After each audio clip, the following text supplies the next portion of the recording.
பூமியின் மிக அரிய விலங்குகளின் வாழ்க்கையை நாங்கள் ஆராய்ந்து காண்கிறோம்.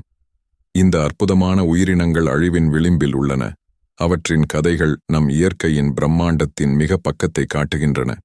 இந்த அரிய அற்புதங்களைச் சேர்ந்து ஆராய்ந்து பார்க்கலாம். வக்விட்டா கிஃப் ஆஃப் கலிபோர்னியாவின் கடலில் காணப்படும் சிறிய ஒருவித டால்பின் உலகின் மிக ஆபத்தில் உள்ள கடல் நாய். வெறும் 20க்கு குறைவானவை மட்டுமே இருந்தாலும் அவற்றின் உயிர்வாழ்வு மிக மோசமான நிலையில் உள்ளது. வக்விட்டா அதன் அடையாளமான முகச்சாயல்களுக்காகவும் அறியப்படுகிறது. இது சிரிப்பை ஒத்திருக்கும். ஜாவான் காண்டாமிருகத்தை சந்தியுங்கள். பூமியின் மிக அரிய பெரிய விலங்குகளில் ஒன்று. இந்த தனிமையான மிருகங்கள் இந்தோனேசியாவின் மழைக்காடுகளில் வாழ்கின்றன. வெறும் 60க்கு குறைவானவை மட்டுமே உள்ளது. அமூர் சிறுத்தை ஒரு பலமும் நிலைத்தன்மையும் கொண்ட படிமமாக உள்ளது. ஆனால் அதே நேரத்தில் மிக பக்கமாகவும் உள்ளது.